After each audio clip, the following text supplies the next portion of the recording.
مرحبا بكم يا رفاق. ماذا أصابكم؟ هل نقف مكتوب في ريدي وننظر لهم ينتصرون؟ هل نقف مكتوب في ريدي وننظر لهم ينتصرون؟ ليست كل الأيام صعبة ولن تكون هكذا صعبة، وسأكون معهم في أصعب الظروف من أجل أن يعودوا. فقل للشامتين بنا أفيقوا، فقل للشامتين بنا أفيقوا، سيلقي الشامتون كما لقينا. هذا ليس العراق، هذا ليس حبيب العراق. العراق موجود رغم ظلم السنين وتمنع السنين. لا خوف على الأسود، أبرز ولا يموت بالعراقي. اقرأ التاريخ، اقرأ التاريخ، اقرأ التاريخ. كورة وحضارة. كيف فكرت فينا العراق ماذا تريد ببناء بغداد؟ لا تعزفن على غدر الزمان، لطالما رقصت على جثث الأسود كلاب، ما قصدها تعلو على أسيادها.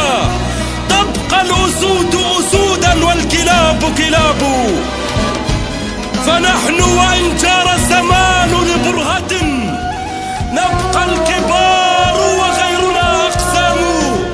ما ذنبنا إن كان يشعر أننا أرقى وأن مكانه الأقدام. والله رجال يا شباب يلعبوا خارج أرضهم، والاتحاد الدولي حاطط نقرهم وكل شيء ضدهم، وبالتالي يلعبون، وبالتالي يمارسون حرية كرة القدم، يمارسون لعبة السلام، ولكن حتى الآن يبحث عن هدف التعادل.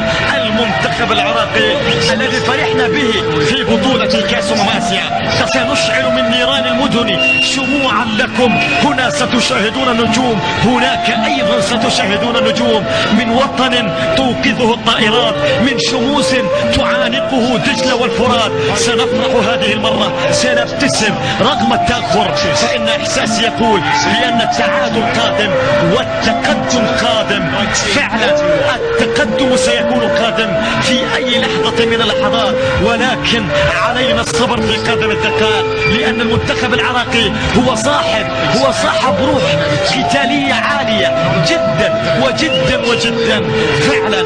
فإن لم أكن أشجع العراق في هذه المباراة فمن سأشجع؟ وإن كان حبي للعراق جريمة فاعتبروني أول مجرم. تصل المحاولة رغم الخسارة، لن أبكي أبدا، لأنهم أسود، لأنهم قهروا كل الظروف، لعبوا خارج أرضهم، لعبوا خارج بغداد. وأنا قلتها في شوط المباراة الثانية: يا رجال بغداد عذرا ليس يسترني إن قلت فيكم قصيدا مطرف الشجني. ليس هذا منتخب العراق الذي كان بطلا في البطولة الماضية، إنهم أقل حتى الآن مما كانوا عليه. تركت المنتخب العراقي بطلا في خليج 25، فماذا حدث يا كاساس؟ أخبرني. المنتخب العراقي يعاني حتى هذه اللحظة، والكرة فيها خطأ لمصلحة. هذا المحارب لا زال مصرا على الاستمرار في الحرب، لا يعرف الاستسلام اطلاقا. وما شاب رأسي من أمور تكالبت علي، ولكن شيبتني الوقائع.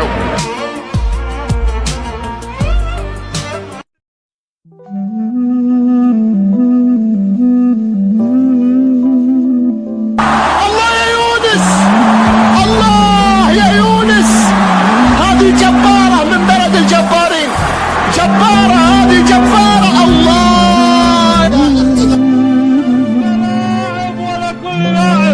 أنت لاعب ولا كل لاعب، أنت من العجائب. سور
الجراح